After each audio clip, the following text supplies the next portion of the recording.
So now let's look at the second and perhaps the more interesting area of promotion, and that is the area of advertising. So yesterday we looked at push strategy, and through that we looked at human resource management, because salesmen are the biggest people we are involved with in terms of motivation and reward systems and so on. So it's a good area to study human resource management. But today we are going to look purely at advertising. So pulling the customer towards the product. Okay, so essentially we're going to look at controlling advertising. So once again, the control framework. You can see the importance of this control framework for management accounting purposes, okay, but it's also across the board for anything. So we are going to go through advertising objectives, alternatives, etc., budgeting, and so on. Advertising is one part of the marketing mix and is a substitute for or complement to other forms of marketing effort. It's an area where careful balance is needed, because extra expenditure on advertising may be at the expense of so many other things, including more direct sales coverage through your salesman, lower prices, or any other factor in the marketing mix. Now, advertising is concerned with, as I told you, integrated marketing communication. There are so many areas from where you can communicate to the market. Its central goal is to influence people to act favorably. So please notice that's an objective. Act favorably means that they should buy. So make a sale, act favorably, same sort of thing. They should ultimately buy. But it's not a simple thing, because there are so many steps that you have to go through before the people finally buy. You have to reach a specified audience. So the message must first be seen or heard. It has to create a particular attitude. That means, of course, a favorable attitude towards the product or service. And ultimately, they had to affect the behavior. So affecting the behavior means that they should buy. So you can see there's a big fallout in these areas. So let's look at some examples. I come by Singapore Airlines and I steal these magazines from them, but for a good cause, for education, so I don't mind. Okay, so let's look at the Time magazine. Okay, and I will show you the advertisement in the back of the Time magazine and close the company's name. What do you think this is? If you are just quickly flipping through this magazine, what company and what are they? Who is this? Sorry? Tiffany, some sort of jewelry. Okay, you're right, it is jewelry. It is Louis Vuitton. Okay, so now, does this picture depict a favorable attitude amongst you? Do you even understand it? Okay, is a question that you need to ask. Now, this is fairly clear. Okay, double page ad with a watch indicates clearly to us, okay, the watch company. Okay, here's another one. What do you think that is? Does it say that? You know that, is it? Turkish Airways. Okay. So someone has actually been you know, but you don't go. What's the logo? Did I show you the logo? Okay. Right. Okay. Here's another one. This is supposed to be an ad.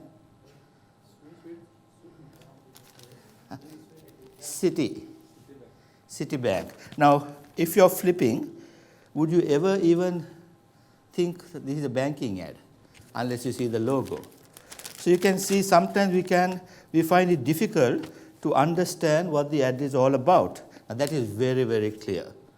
Okay, Rolex. And Rolex is an advertiser that always puts their logo. Now here's another interesting one. The same company that advertised in the Time magazine is advertising in Forbes. Okay, the next one is also pretty clear. Here's another one with very, very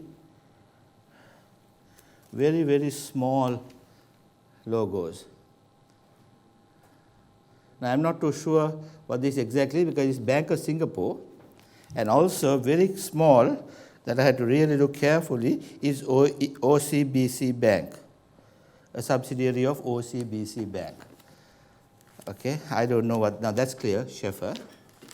Okay, so you can see, here's an interesting one, sort of a bird with some eggs and so on, and a little watch on the side, right, indicating to us that maybe the watch is some sort of investment. Okay, let's take another one.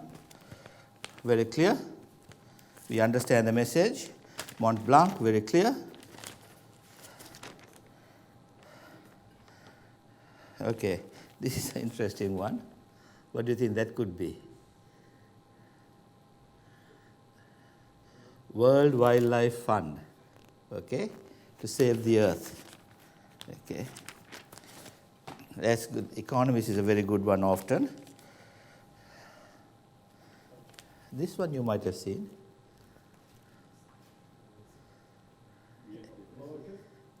Oracle. Omega is advertising like this, without a watch but the inside of a watch. Would that get someone to buy a watch?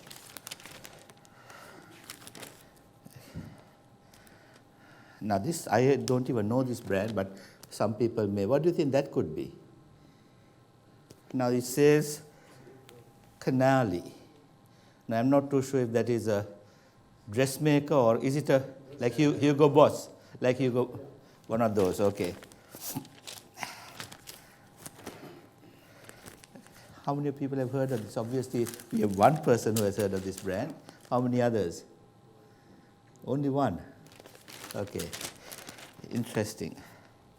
Does it get a favorable attitude towards yourself, towards that brand? That is the car I want, of course. Okay, Longines, watch. Okay, so you can see the watch manufacturers and pen manufacturers seem to be dominating these sorts of magazines, and also they appear to be clearly doing the same advertisement in different magazines and also repeating the same advertisement in the same magazine in different weeks. So you can see that even though someone sees the advertisement, do they get attracted to it, and finally do they buy it? There's a big fallout. We can see we can't understand some of the logic behind the advertisements. The achievement of such a goal requires a creative element that cannot easily be quantified. Thus, the task of appraising and evaluating advertising activity at first appears quite daunting, especially for us accountants. What are we faced with? We are faced with loose financial control over large sums of money, okay, because advertising budgets are very, very large, a whole new glossary of terms, and a creative element that often seems illogical may well find advertising and publicity one of the most frustrating parts of controlling marketing. Now you can see that some of these advertisements don't make any sense to us.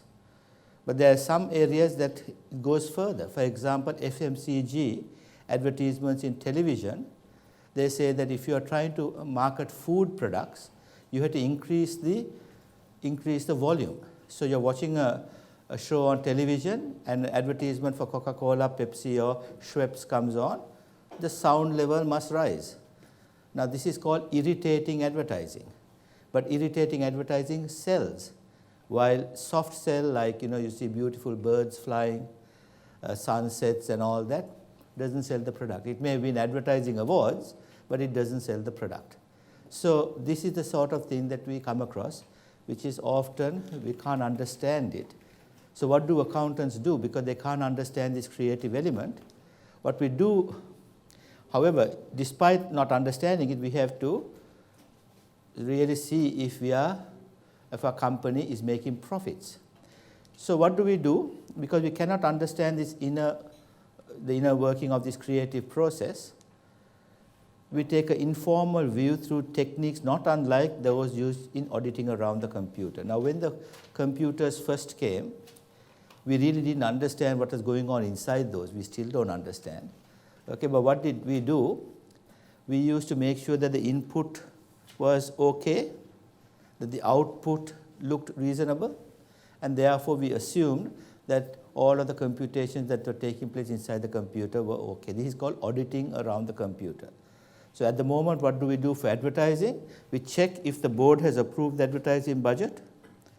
We check if the money has been spent on media, television, newspapers, and so on. And then we assume that the advertising guys know what they are doing and that this creative element and the types of advertisements and where it is placed is okay. So we simply look at the two ends.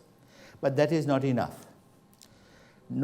However, to control marketing activities in total, the accountant must be able to evaluate the financial implications and assessment of advertising against objectives and strategies, just like this, objectives and strategies. Okay, so let's see what is done traditionally by accountants in the area of budgets. Okay, one of the methods is called competitive parity method. Also, marketing calls it share of voice.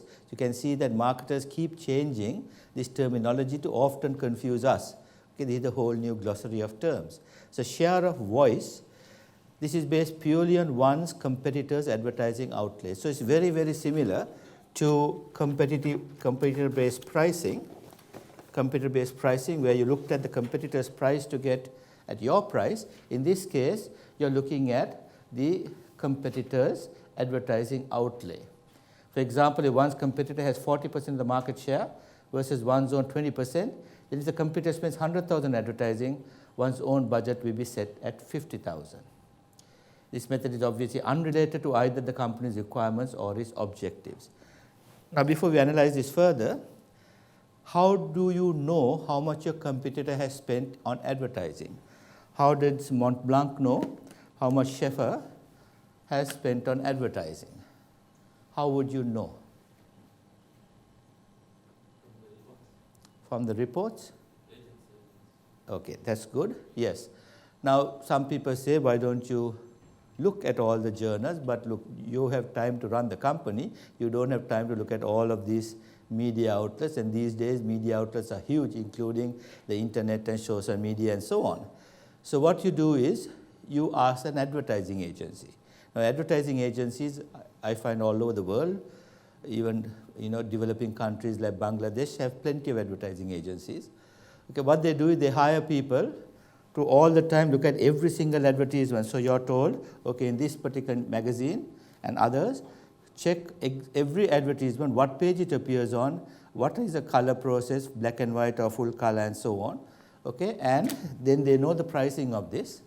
So they compute the guys who look at the television, the guys who look at the films, social media, all of that, and they put together a reasonable estimation of everyone, not only one company, everyone's advertising budget. So you then pay money to them and get the information about whatever company you want to check against, like your competitor.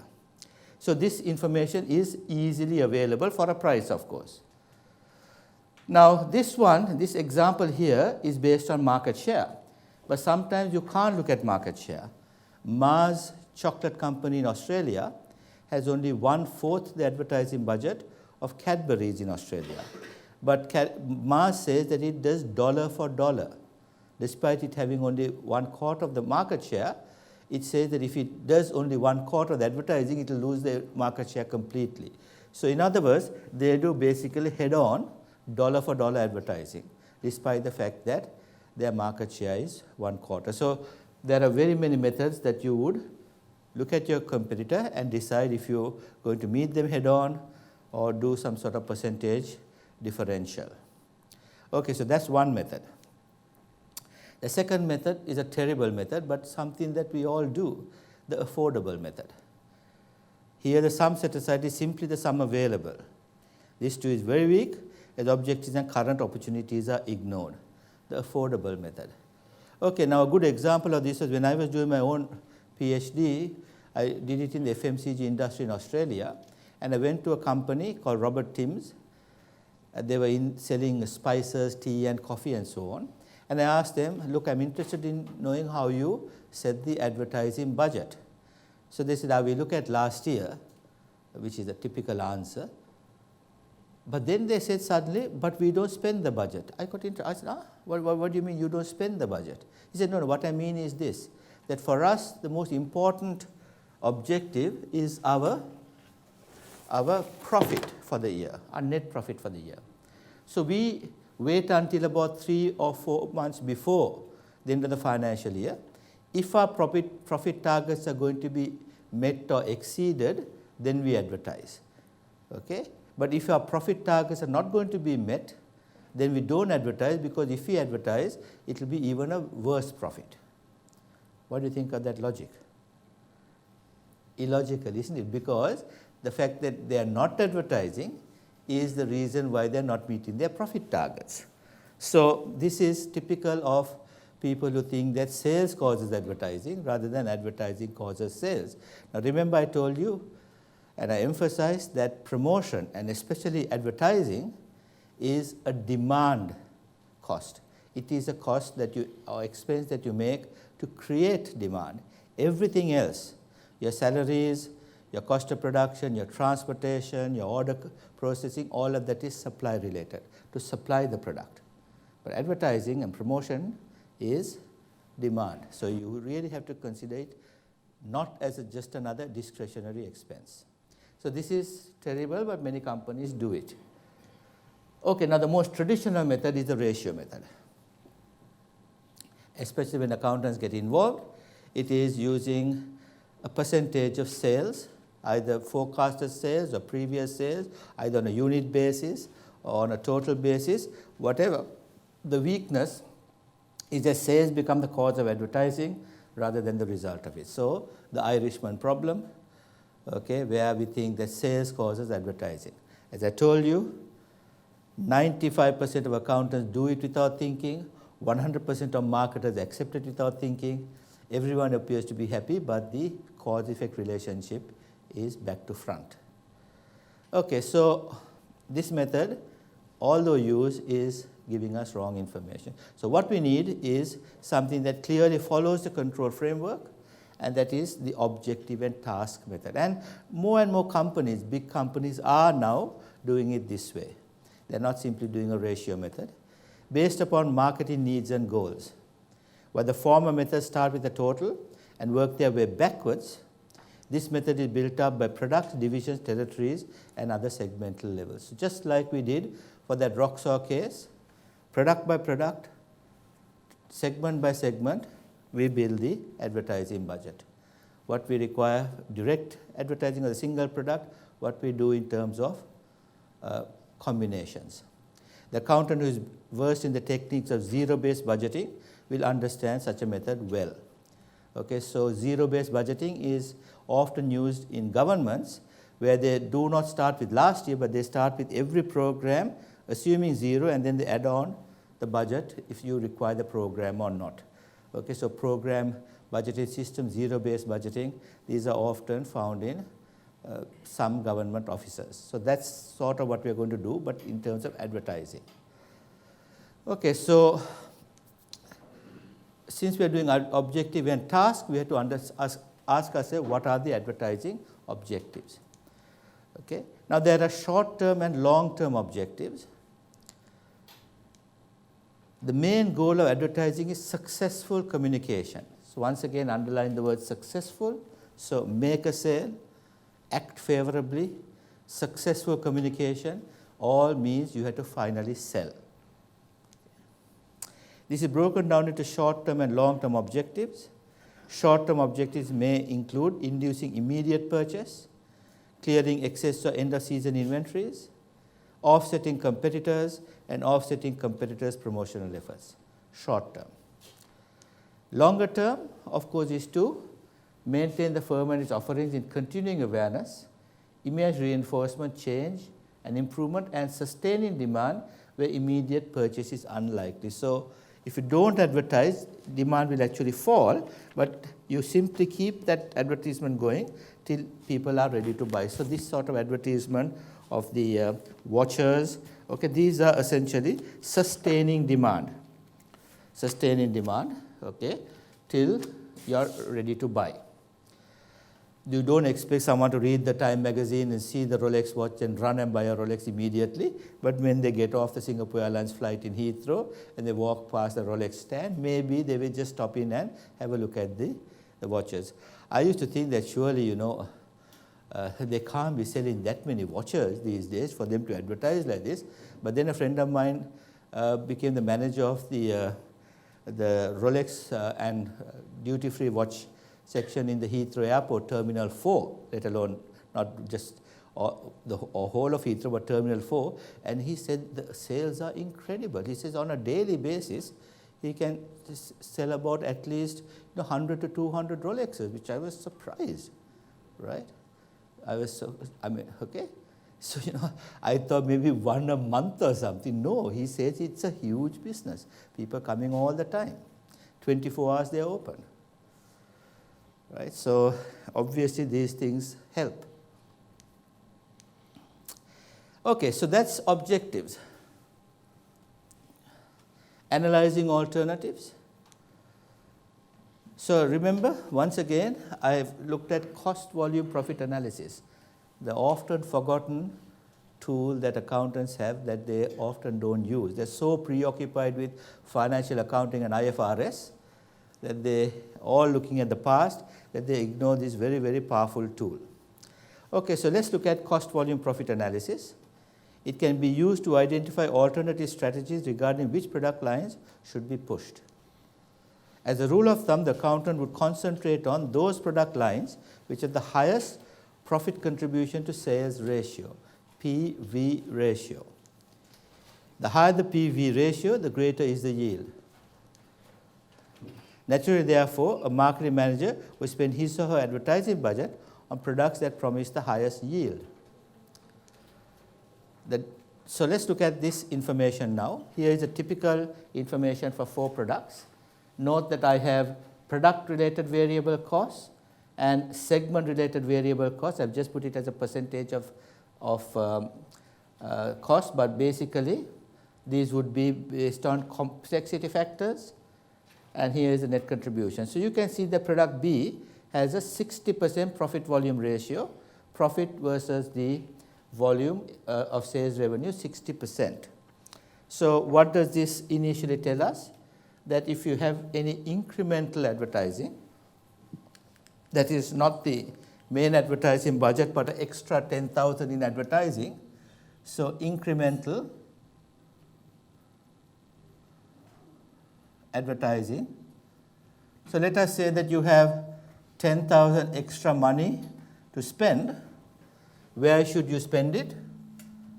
A, B, C, or D.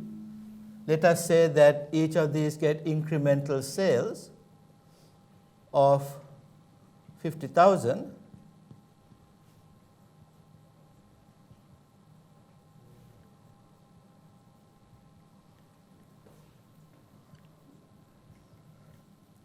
Clearly indicates that if you put this 10,000 towards advertising product B, then product B would have a 60% profitability, and therefore the company will be more profitable. Okay. So that is shown in this graph over here. You can see the extra 50,000 would give you 30,000 of incremental net contribution. Okay, so what is wrong with this logic? What is wrong with our logic that we should spend the 10,000 extra money that we have on product B? What is wrong with that logic? Yes? Ignore other products. Okay, yes, that's a good point. Are you going to ignore other products? Remember, we need some money to sustain the demand of other products. But we have the normal advertising of the product. This is only the incremental. Any other thing that could be a concern with this logic? Okay, so let's go on.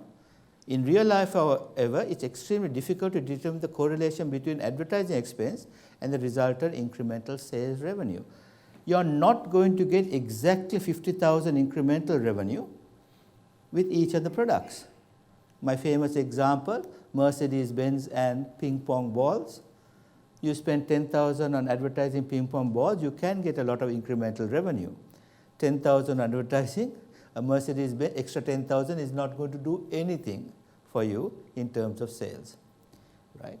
So you can't say that all 4 products will have exactly the same incremental sales revenue. Okay. This is partly because different product lines would react differently to advertising and therefore yield different incremental revenues. Further, some product lines may have market limitations beyond a certain volume or may have otherwise reached market saturation point. This product may be at maturity stage. However much you advertise, you can't increase volume. It's at market saturation. On the other hand, product A may be a new product just introduced, which has a huge potential to grow into. So the 10,000 may be much more effective in that product.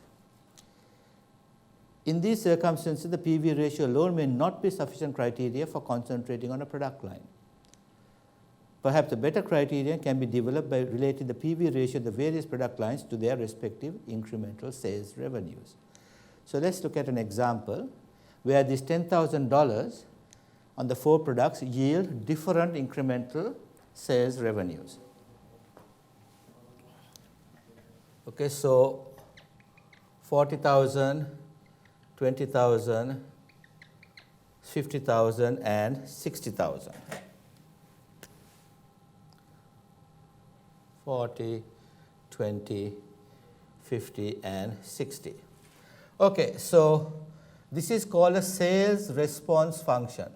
I mentioned that during the Roxor case, sales response function.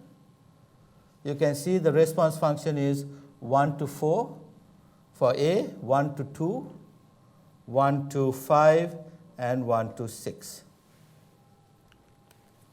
Okay.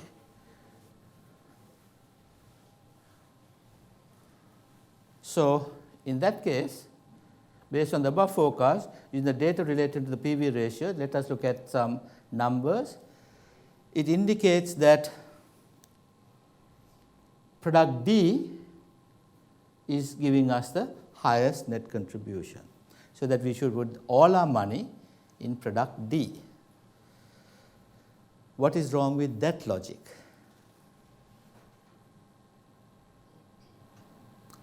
Now, what is wrong with that logic is something that is already mentioned. In addition to the difficulty to determine the correlation between advertising expense and the resulting incremental sales revenue, there are also cost problems in advertising.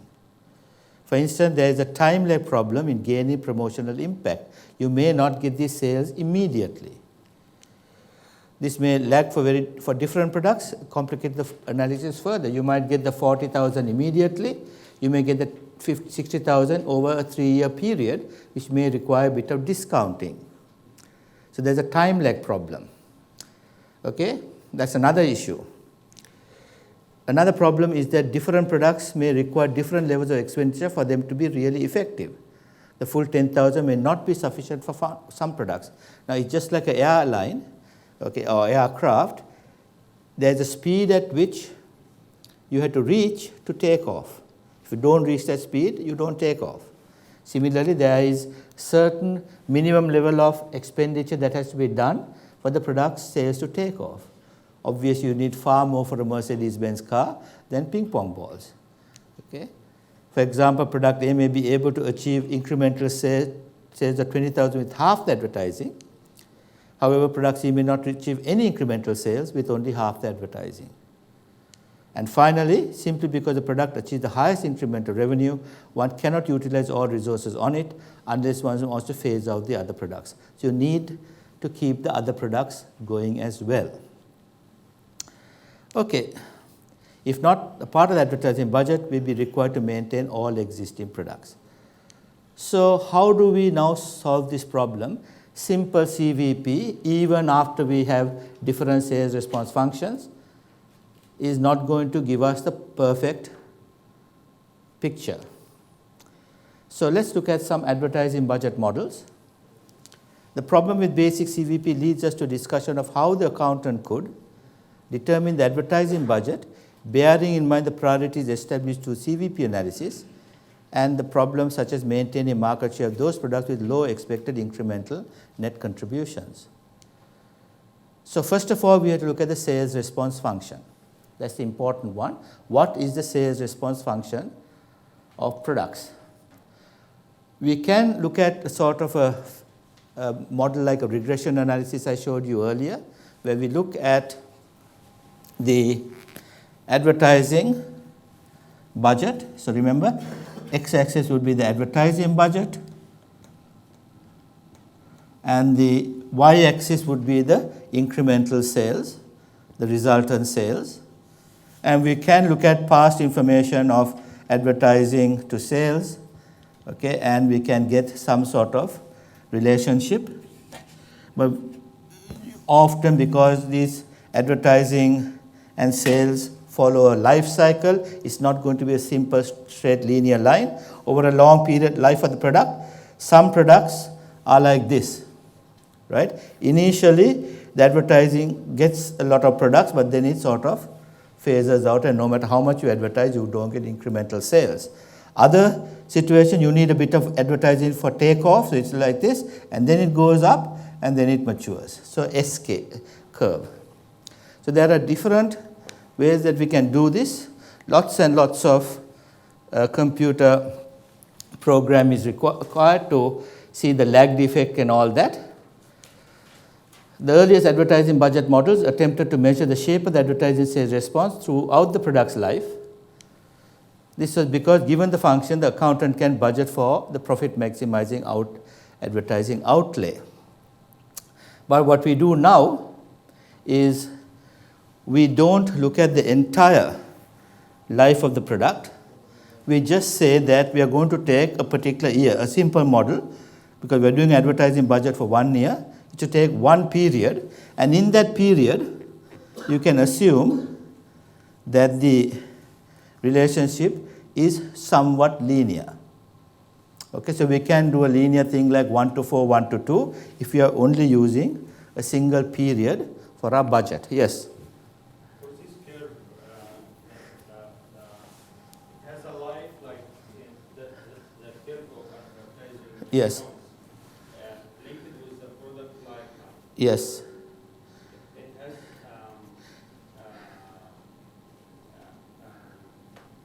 an attitude, yeah. It has a big time and it has a low time, and it has because decay period. If we reach to a limit of spend, no response even if I increase it. Correct.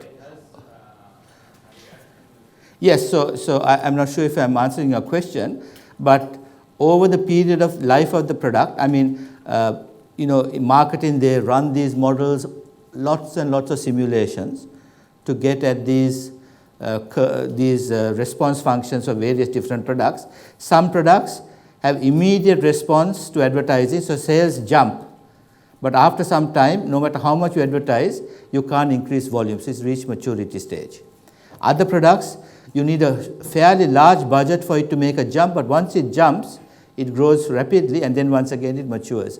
So these are long-term models, but what I'm saying is that for our exercise that we're going to do today for doing an advertising budget for a period, we can simply take a single part of that life cycle, and in that life cycle, you can get sales response functions like this, a single linear relationship.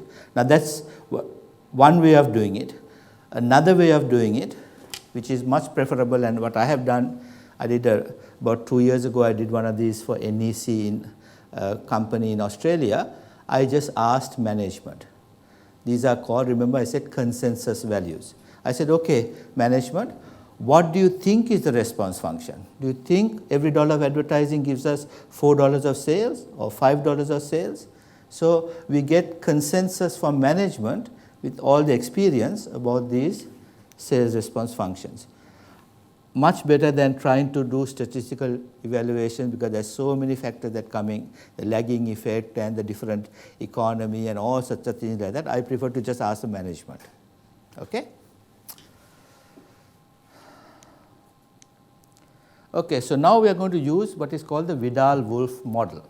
Now when you go back to work, okay, on Monday or Sunday, you can go to your marketing guys and say, I suppose you're using the Vidal-Wolfe model. They won't know what you're talking about, so they will respect you after that. Okay, they respect you very much. Okay, but this has been around for a long time, and many companies use it. They don't know they're using it. That is called the Vidal-Wolfe model, but they use this model. One of the earliest and best of these models developed by Vidal and Wolfe, a single period model. So it's a single period, okay, not throughout the life.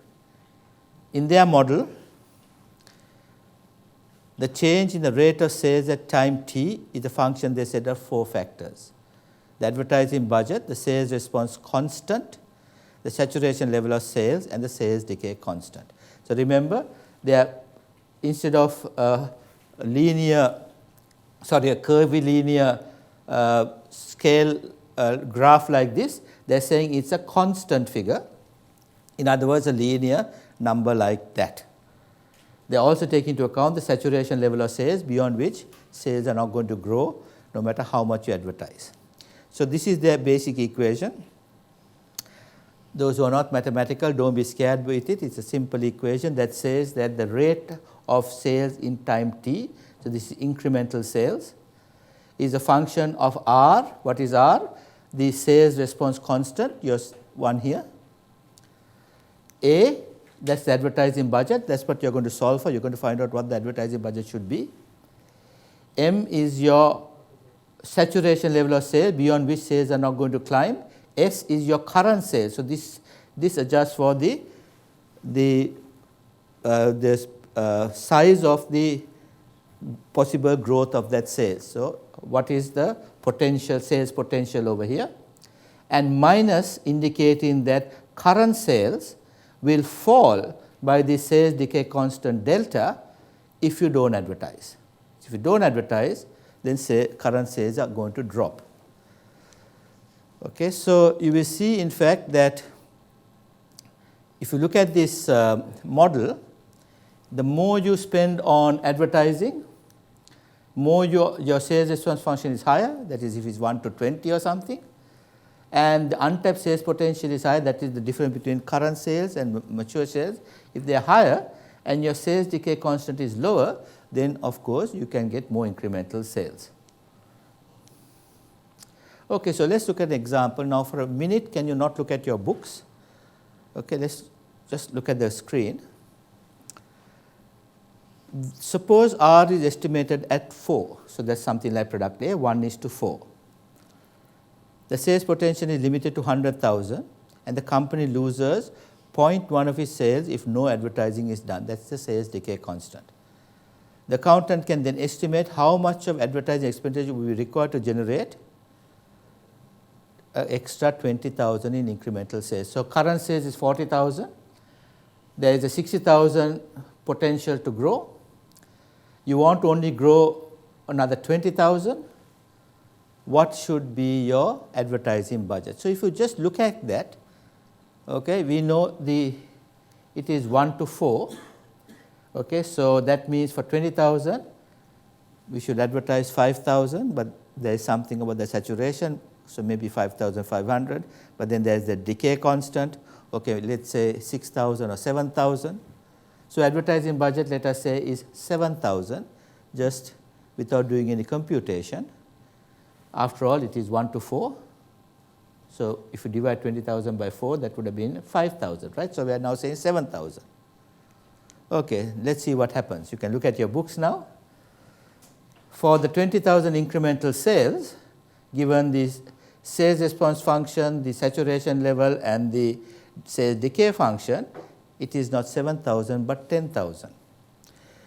Okay, now that means that half of your incremental sales is going to be eaten up by the advertising required to generate that sales.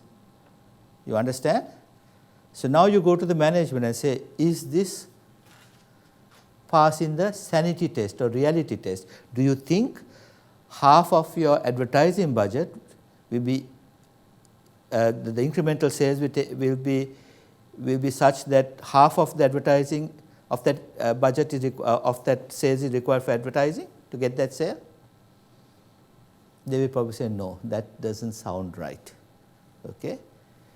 So they may say, look, okay, we don't think it is 4, we think it is maybe 8. Let's try 8. And maybe that we don't lose 0.1% of sales, maybe we lose only 0.05 of sales. So you can see we now test these out in our model until we come to a situation where the management feels that the numbers you are showing them is close to their reality or what they expect. Okay.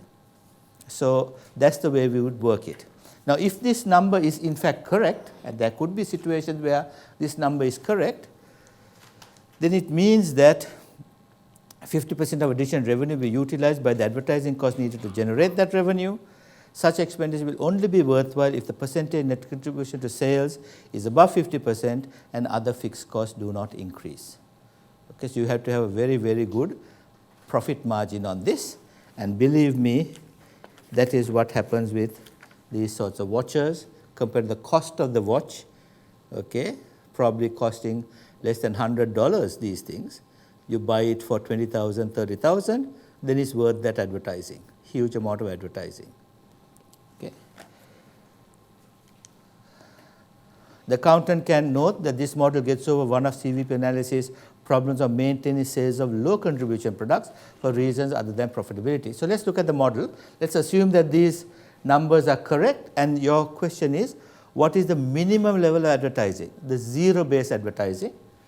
So you set incremental sales to 0, and you see that $1,600 is required in your advertising budget to maintain these sales without losing sales.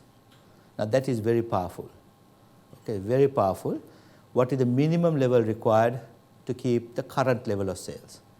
So you can see far better than last year's performance and all that to do this Vidal-Wolfe model. Okay, so now we have product by product using the sales response function, Vidal-Wolfe, some of them to maintain the sales, some of them to grow the sales. We have now come up with the advertising budget. Okay, we have worked along with the marketing, we've asked for their consensus values. Okay, so we now have an advertising budget for all the products. Well, then the accountants are now going to be doing the actual advertising. We are not going to be contacting the Time magazine to place an advertisement in them. Okay, that is clearly marketing. So can we help them even at that stage? Yes, we can. In accumulating inputs to the model, accountant can provide cost data required in media selection strategies. What media vehicles, your television, your magazine, the internet, where you're going to advertise. A media mix will be chosen depending on the product's characteristics. Is it more effective to be projected in words, still photographs, moving pictures, or salesman's demonstrations? Okay, so some products, you have to actually demonstrate it. Okay, I've seen in supermarkets them taking a knife and actually cutting things, including cutting metal for a kitchen knife to show how sharp the knife is. If your meat is as tough as metal, then of course no point, but anyway, that's the sort of demonstration they do. Target audiences' media habits, the type of newspaper they read, the TV program, the cinema taste, internet usage, okay, that is search engines and social media, etc., the internet usage. The trade-off of cost versus effectiveness is required for this. For instance, television is a very expensive medium, whereas newspaper advertising is comparatively inexpensive. Yet what is ultimately important is not the absolute cost differences, but the audience size and composition in relation to these costs. So what we can do is compute for the marketing people a cost per thousand of the media. On a cost per thousand basis, it may be cheaper to reach buyers through television than through newspapers. So what exactly is cost per thousand persons reached? Accountants should make a cost per person, thousand persons reached calculation for a particular media vehicle. For example, a particular journal may have an audited circulation of 2 million readers. If a full-page, four-color advertisement is 5,000, then the cost per 1,000 is $2.50. Okay. However, the cost per 1,000 criteria, at least in its simple form, has come under increasing attack. Its major fault is that it uses total readership instead of weighing the different readership groups by the exposure value. An advertisement for a new hip-hop CD may achieve 100% exposure value if all the readers were teenage hip-hop fans and 0% if all the readers were senior citizens. So you wouldn't do a CD hip-hop, I don't know, like what, Pink or those sorts of new, okay, Black Eyed Peas and all of those sorts in the Time magazine. You'll have 0 exposure value. So no point looking at cost per 1,000 without looking at what exactly is the reading audience. Oops, something gone wrong there. The second weakness has to do with the concept of exposure. What is required is for a reader to be motivated by advertisement. He or she must finally buy. The readers who get eliminated at the intermediate stages of seeing the advertisement, understanding, and getting impressed by it are considerable. The residual who are actually motivated to buy is a unit that is almost impossible to estimate. Some methods developed by behavioral scientists in making such estimations will be discussed later. So these are the problems. You can see the fallout rate I showed you. Seeing the advertisement, understanding it, and getting motivated. And finally, the unit that is buying is very, very difficult to estimate, almost impossible. That is why this particular quote has been referred to as something that the chief executive Procter & Gamble said many years ago, or Unilever, one of those two. He said 50% of my advertising works, but I don't know which 50%. Okay, it's a very, very good point. I advertise in so many media vehicles, television, and so on. I know that I get my sales, but I don't know which one worked. How can you correlate advertising to sales? Is there a correlation? How do you, in total, yes. But what you're talking about here is for individual media vehicle, very difficult. In total, we can get the advertising budget for the company in total and what happened to sales in total. But we don't know if it was because of the Time magazine advertisement or the another Economist advertisement. That's why he said 50% works, but he doesn't know which 50%. Okay. Now, thus the counter must remember that the cost per 1,000 is but one input to the model.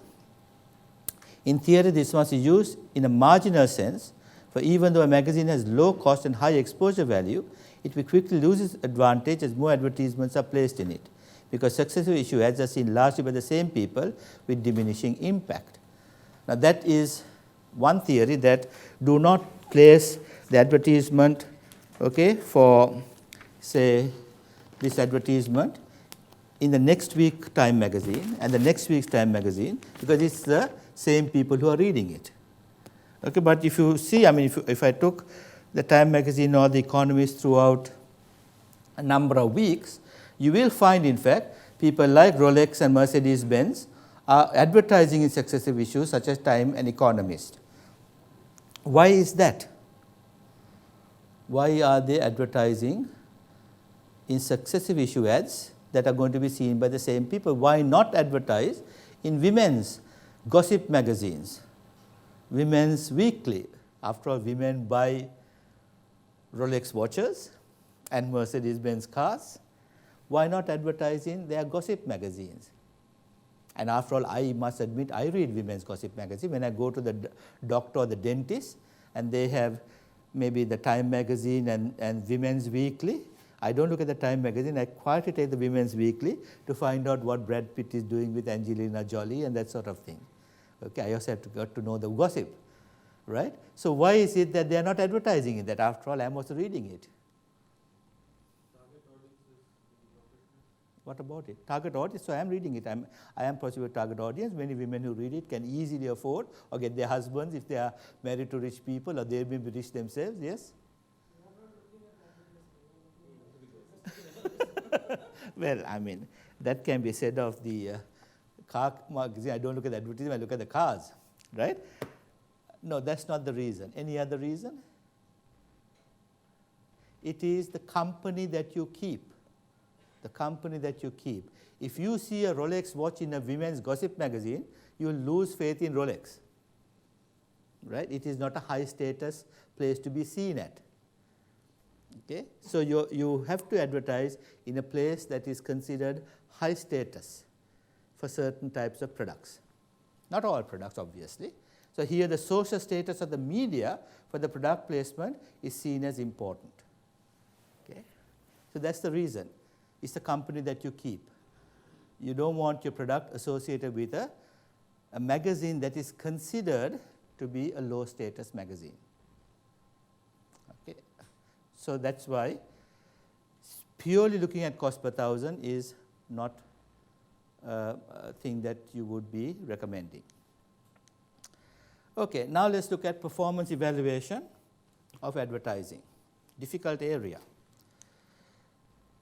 Advertising effectiveness. It has been mentioned that advertising is concerned with communications. Thus, its results are measured by how successfully communication goals are met. The problem is that too little at present is known about mental attitudes, behavior, and the relationship between favorable attitudes and the purchasing decision. Thus, it is very difficult to compute the number of readers who actually get motivated towards a purchasing decision even after they see and understand advertisement in a magazine. So what we have done is, the marketing community and business people, in evaluating effectiveness of advertising, techniques developed by behavioral science are normally used. So let's look at some of these techniques. First of all, target audience and media data. Target audience and media data. Here data is collected on circulation and viewing of media, including online, income, spending habits, spending patterns, buying habits, product usage of target audience. You know that they are collecting information about you all the time. Every time you go and download something from the internet, there's a cookie. Every time you spend money with your credit card, that is analyzed. Okay, they say they analyze it to make sure that there's security, so that if someone makes an unusual advertisement, then purchase on your credit card, then they will notify you. But the reality is that they are analyzing this and selling this information all the time. I went and bought myself a new phone in USA when I was on sabbatical there, AT&T, and from one shopping center, I drove about 30 minutes to another shopping center, and I was walking and the phone rang. I said, my God, has my wife tracked me already? Okay, I got scared. Right? I had not given the number to anyone. And then when I looked at it, it was an advertisement from KFC saying that there's a KFC in this new shopping center I was in that was having a special sale on certain product. So they had sold that information or my information to KFC, and KFC knew where I was and sent me a message saying, why don't you go and try the special at the corner shop. In USA, this is very, very famous. Okay, they sort of contacting you with your product usage wherever you are. So these days, I've talked about nanotechnologies, where they are analyzing what you're wearing, where you are. Your phone, these things are. Your data is being collected on you all the time, like it or not. No more freedom. Sorry? No more freedom. Oh, there's nothing. Isn't that illegal? No. Well, probably there is some issue of privacy there, okay, but maybe you have signed some document somewhere that allows them to do it, and you wouldn't even know that they've done it. But they're doing it all the time on your credit cards, on your cookies, internet usage, and all that. So you are totally analyzed. Okay? These days, I know a person who's working at the moment with a telephone company and an airline. When a person goes to an airline to check a price, right, and then doesn't buy, this telephone company can actually track that person through the phone, knowing that this person actually went on the flight that he was checking, but with another airline, because you can see where that person has gone to. And so after some time, they analyze this person, that such a person asking a question from on your website for your flights is a serious buyer, and then they will give a special price to that person because they know that this person is a serious buyer, not just coming and looking and going. They're doing that sort of analysis of you. So you know, as I told you before, carrying your phone, even if it is off, they know exactly where you are, the telephone companies. I mean, it's scary in Sri Lanka, by the way. Okay, in Sri Lanka, you're having a nice time on 31st night, dancing away, and your phone rings. You think someone in the family is calling you. No, it's the prime president of the country saying in English and in your language, Happy New Year to you. Scary stuff that the president has your phone number. Okay, he has the phone number of everyone in the country, and he sends a New Year message.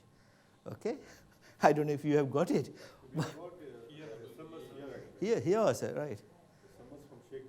Okay, right, exactly. I mean, where is the privacy there? Track girls? Yeah, I know well. Well, I mean, if you look at this movie, Zero Dark 40, about how they tracked the Osama bin Laden, it is basically using the telephone exchange, okay? Because they found this guy, they got his telephone number of his family. I don't know, how is that movie allowed here? To be sure, not allowed. Well, I think I saw it on, was it maybe Singapore Airlines, right? But they basically found out a family member, got the phone number of that family member in a country, and then looked at all the phone calls that were being received by that phone, and they targeted it to a part of Pakistan. And then, I don't know if this is true or not, then they targeted it to, they were tracking this phone number, this guy was very clever. He was in a car, he was driving all over Pakistan, in that particular place, very indiscriminately, so you didn't know where he was going to make the next call, the courier, right? And so they had people, of course in Pakistan you can pay for this, people stationed on the road just sitting down and like a beggar, but he was actually with a mobile phone, okay, and keeping track of all the car numbers until they found out the car number that was making these calls, and then they tracked the guy to a house, and that house happened to be where bin Laden was staying. All to do with the phone. Huh? Zero Dark 40, Dark 30 or something like that. How they captured bin Laden, just out. Okay. So it's scary stuff. Okay. This data is analyzed into social, geographic, and economic groups.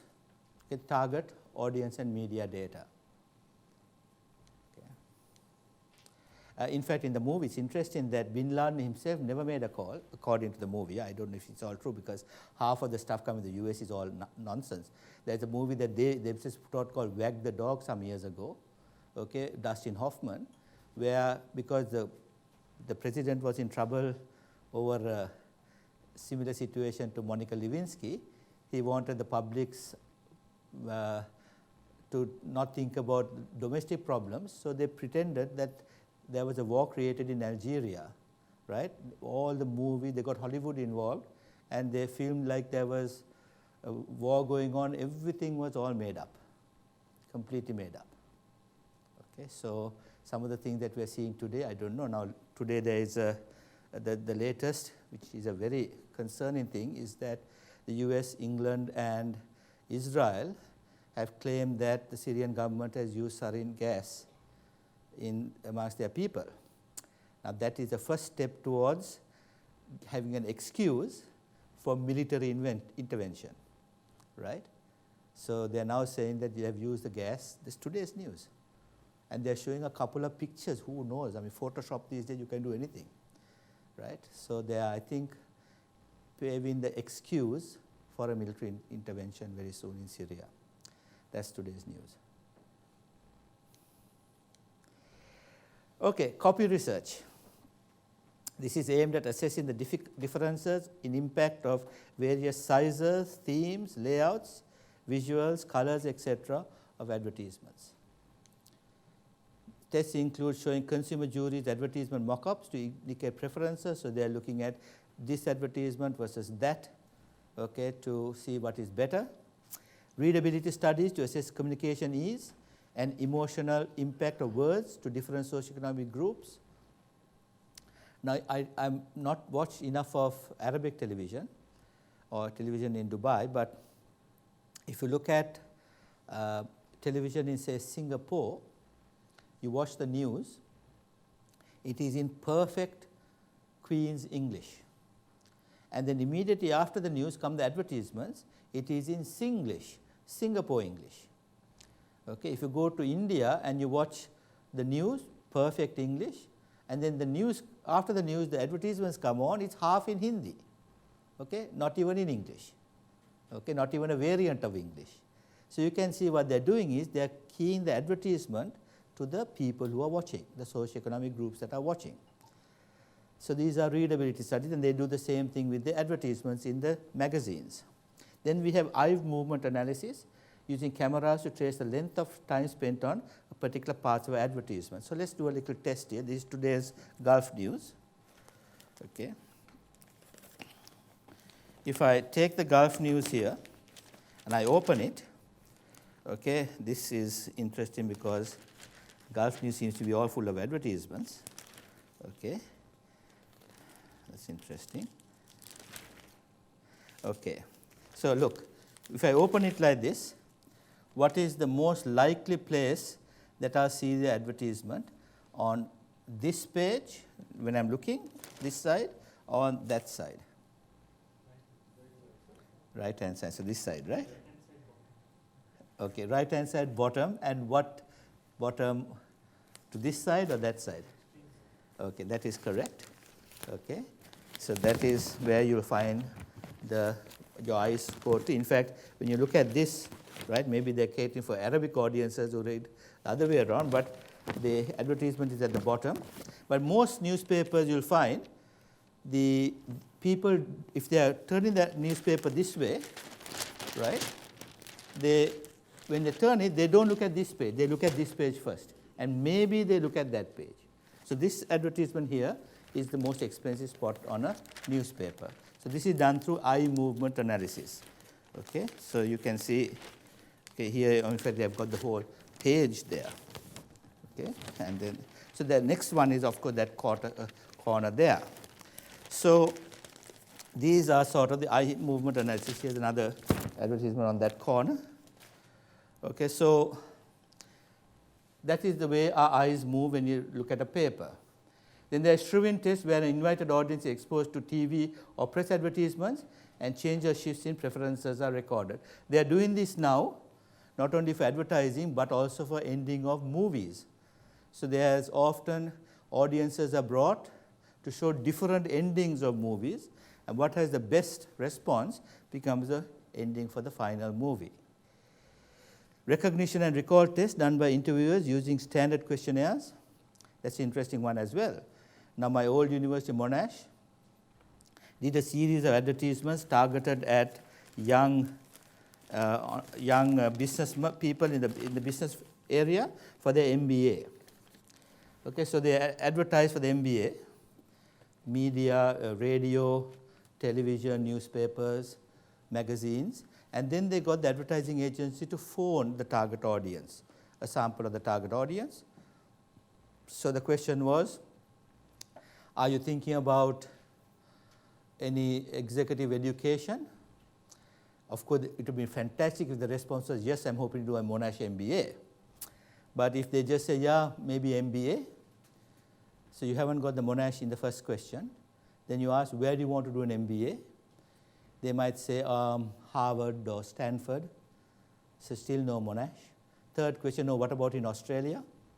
Or maybe Sydney University and New South Wales, okay, that's in another state, still no Monash. So then you say, well, what about in Victoria? Oh, you know, RMIT or Deakin. By the time it comes to that question, there has been no recall at all. Okay, so that person has not had any, the advertisement has had no impact on that person. So the point at which you get the recall is looked at. That is recognition and recall test. In cases where advertisements are designed to ask for further information, analysis of inquiries received and the calculation of the inquiry order ratio is also useful. Okay, so that's copy research. Then there's image research. This is carried out to discover what buyers think about the company, the product, the brand name, the logo, typography, color, package design, and slogans. So I think all of you know the Nike slogan. Okay, just do it. I think everyone, it's the most famous slogan ever. Right, now, in terms of the logo, in your mind, do you know the Nike logo? All of you know it, right? And the Coca-Cola logo? Yes. Okay. So these are the two most famous logos in marketing. Interesting history behind them. The Phil Bowerman who started Nike was an accountant. And that Nike logo is the odditic that he asked his people to make to look like the wings of Mercury, the god who flies, who runs fast. Coca-Cola, the Coca-Cola logo is bookkeeping handwriting when Coca-Cola started. Okay, that is how the bookkeepers wrote in those days. So just if you want to annoy your marketing friends, just tell them that the most famous logos in the world were designed by accountants, okay, which is actually true. That will be interesting for them. Slogans, unfortunately, though Coca-Cola has a very famous logo, it I think has gone a little bit astray in terms of slogans. What is the Coca-Cola slogan? Can't. That is true. What is it in Dubai? It changes all the time. You are right. In India, then, anyone remember? Well, for some time they had a little bit of a same thing around the world. They put the logo thing brrr, like very cold, you know. That's the previous one, correct. Nowadays I don't even remember it. So they have changed it often. I mean, when I was growing up, it was things go better with Coca-Cola, then have a Coke and a smile, always Coca-Cola, all of these things. But these days they have lost it, I think. Let's look at some other slogans. Okay, BMW, what's the slogan? BMW drivers? See, you don't even know the slogan. Ultimate driving machine. Okay, what is the Lexus slogan? Pursuit of perfection. KFC? Finger licking good. Okay, now when I tell it you remember, but you no recall, right? Okay, let's look at some local ones. Emirates Airlines, what is it? Huh? Is that correct? I don't know. Hello tomorrow? Okay, Qatar Airways? You're right, world's 5-star airline, that I know. So see, even to this audience here, you all don't know your own big company slogans. Okay? So you can see how companies and marketers spend billions of dollars and no performance because I can't get a recall from a learned audience like yourselves. Okay. Thai Airlines. Smooth as silk. Yes. And Singapore Airlines? Singapore Airlines, very famous one. Singapore Girl. Great way to fly. But now they just say Singapore Girl or great way to fly. Okay, if you look at Singapore Airlines advertisement, they never show a plane. It's always their Singapore air hostess in some location around the world helping someone or something in that beautiful dress. Okay, and actually, where Singapore Airlines is concerned, they follow through. I must say that it's, for me, the best airline. The stewardesses are always smiling, always helpful, immediate attention. Now, the smile is completely fake. But at least they're smiling. I prefer a fake smile to no smile at all. I came this time Emirates, no smile at all. Okay, and very poor service. I'm really surprised. Okay, I don't know if they're growing too fast or what, but they are not training these people properly. Okay. Should I have to fly in Air India? Is that good or bad? I mean, Sri Lanka Airways is actually very good. Sorry? Yes, Sri Lanka Air is good. Air India, I don't know. And Emirates. No, they did, but until our president did something crazy, Emirates Airlines didn't give him seats for his ministers. They didn't want to bump someone off, and he cancelled the entire contract. It's crazy. The guy's. So the good people they moved to Yes. That's smiling view. Air India, how is it? It's nice, but the flights No flying. most of the crews are 60 plus. The crew is 16 plus. 60 plus. The crew.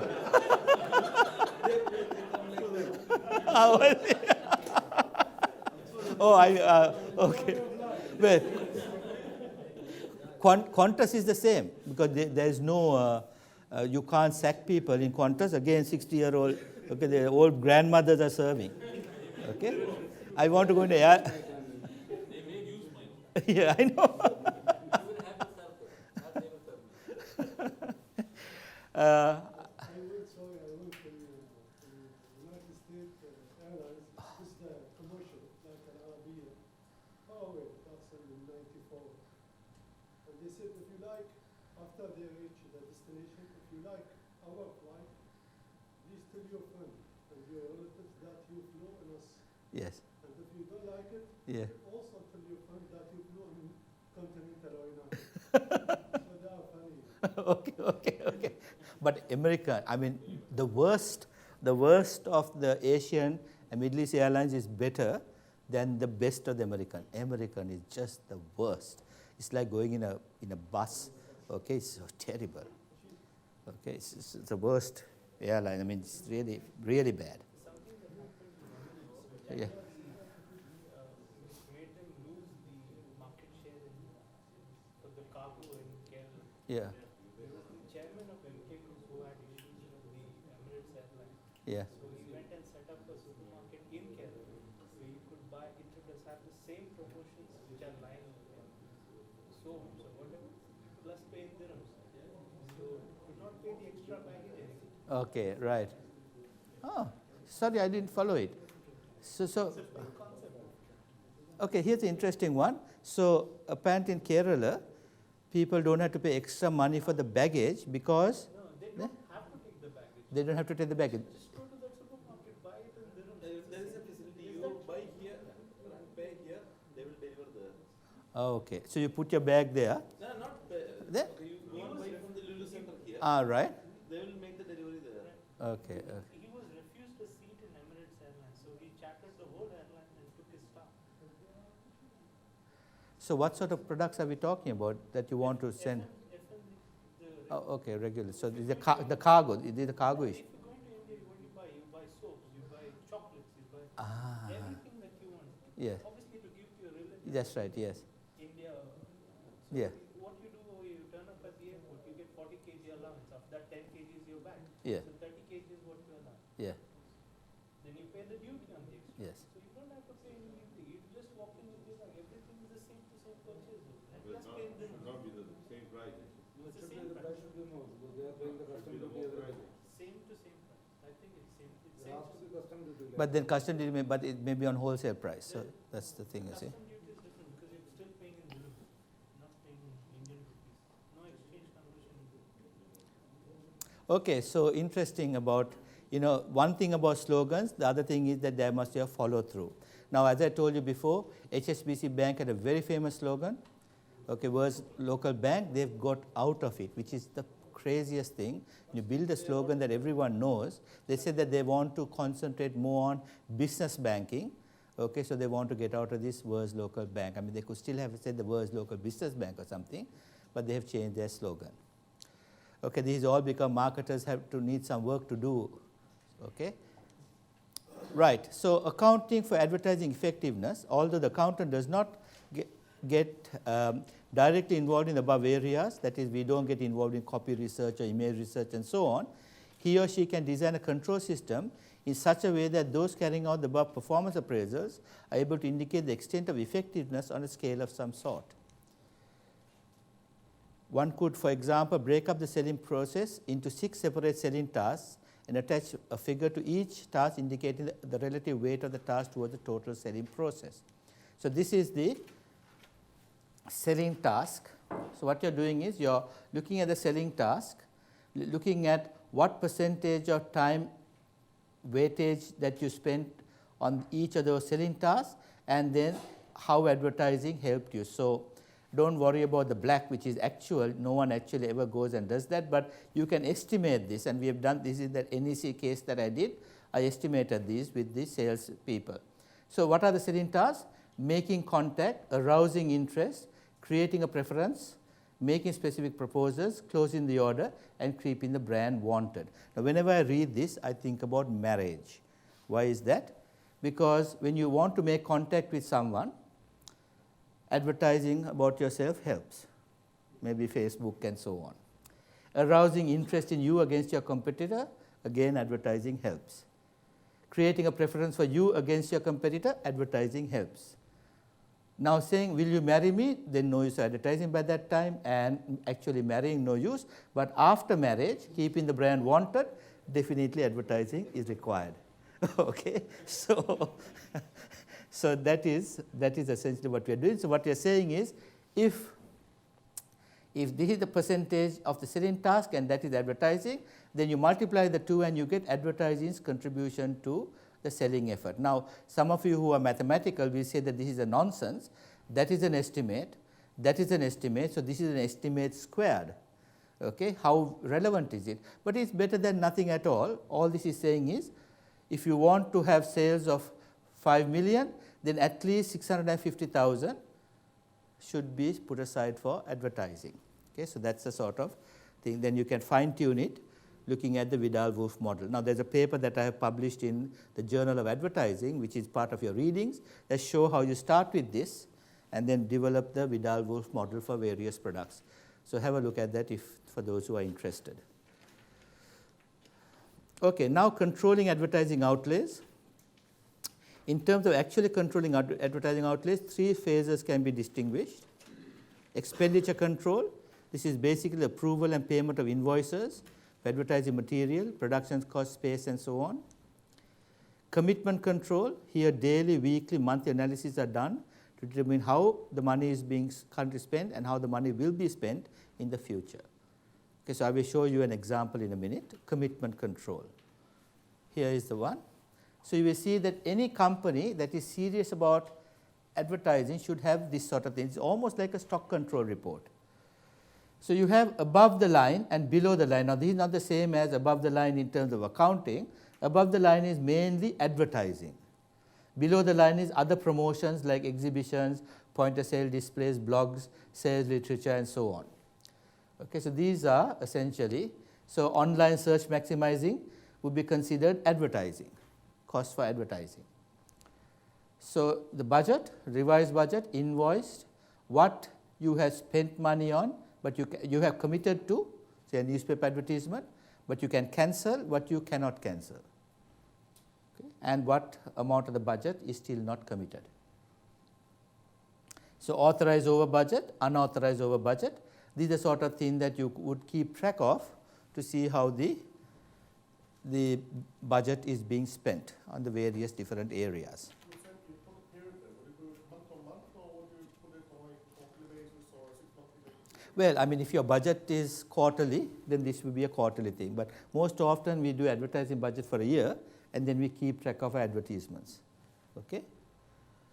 These are big companies that have so many advertisements, like the watch company, the car companies, and so on, or your Walmarts and Kmarts, massive advertising budgets. Yes? But the advertising has a time. Yes? So this can be one of the aspects of time. No, sorry, this is not the impact of advertising. So this is only its tracking is, we have taken out the back page of the Talk magazine. Okay? So we have booked it. What we have already, this magazine is published, and they have sent us the invoice. That's we had to pay. What we have booked, but this magazine is still not published, but we can cancel that advertisement, and what we cannot cancel. So it's just keeping track of your expenditure on the various media vehicles. That's it. Some of these are now becoming a little bit difficult to track, especially the online, because online advertisements are based on actually people looking at it. So for example, you can tell companies like Google or YouTube, okay, that you can set a limit. Now I know that CMA India person has set a limit of something like $10 a day that when people click and look at his advertisement, he'll be charged. Okay, so things like that, you can set limits on the clicks and so on. Okay, so that's the way it works. So it's, sometimes these expenditures, I mean, in the old days, you sent an invoice. These days, it all depends on the clicks, okay, in the computer. So on YouTube, when the advertisement comes, okay, it says, if you want to skip this advertisement, do it now. If you skip it, then the YouTube cannot charge the advertiser. If you do watch it to the end, then you can charge the advertiser. So if you are very clever, okay, get your message in the first few seconds, okay, and hope the guy will click it so that you don't have to see the rest of the advertisement, then there's no charge for you. You've got your message out there, but no charge if they say skip ad. Anyone else involved in these sorts of areas, advertisements? Okay. So management control is, of course, the ratios. Lots and lots of ratios can be done in management control. Two of the things that I'll just show you, there are hundreds you can do, is the average opportunity rate and the relative amount of market effort used in each segment. Okay, so here's a typical example of two ratios. You set up your management control report, your sales minus variable costs. Promotion cost as a separate item. Remember PC as a separate item. So average opportunity rate is something very similar to the incremental indicator. That is your profit response rate. For your promotion of 10, you got a profit of 30, so that's a profit response rate. Percentage of promotional cost is simply the total advertising budget and the percentage that you spend on each product. You can also do sales response function. 10 to 100 is a sales response function of 10. So these are sort of the ratios that you can develop. Okay. Now before we stop for a cup of tea, one last thing is the role of capital budgeting and advertising. I have sort of mentioned this to you before. Is advertising a capital item, an asset, or should it be expensed? IFRS does now allow a little bit of advertising to be capitalized, but mostly under significant conditions, mostly you have to expense it. But should this actually be expensed? Isn't it following the asset definition that it is a method of getting future income? Okay, I mean the definition of asset is the ability to generate future income. Okay, so certainly certain advertising of has the ability to generate that future income, especially very large advertising campaigns that entirely change the perception of your company and your product. That sort of advertising certainly should be capitalized because it's a long-term potential. Let me give you an example. If I was to ask you, what is the, I think you know the answer to this, but I'll ask it anyway. What is the, of 4 products, Sony, Hitachi, Samsung, Gold Star, and Toshiba, what is the worst of those 4, of those 5, in your perception? Gold Star, right? And then I say JVC, Sanyo, Samsung, LG, and let's put Sony again there. Which is the worst? Sorry? Sanyo, right? Okay, now some of you, of course, know this, that Gold Star and LG is the same company, right? People used to say Lucky Gold Star was a terrible name. Okay, a German guy went to Korea and he was brave enough to tell the Korean head, who actually had something to do with this Gold Star being an important name for him. He said, "You'll never sell and make this company any good, calling itself Gold Star," and he actually listened. And so LG actually stands for Lucky Gold Star initially, but they changed even that, and now their slogan is "Life's Good." Okay? So you can see that the amount of advertisement that they did to change the perception of brand was significant. In many countries in Australia, like Australia, they think LG is from Europe rather than from Korea, right? But they supported the advertising campaign with good products. I mean, they did do very good products, okay, and they came out. Now, Kia is coming out with good products but hasn't changed its brand. I think that if they really want to get to the next level, they'll have to do a rebranding exercise, okay, and I think they'll be very successful when they do that, or if they do that. Okay, so the main point is all of that money spent on rebranding and changing the perception of Gold Star to LG is certainly an asset, okay, and should have been capitalized. So for management accounting purposes, such expenditure we will capitalize and treat as just another strategic asset.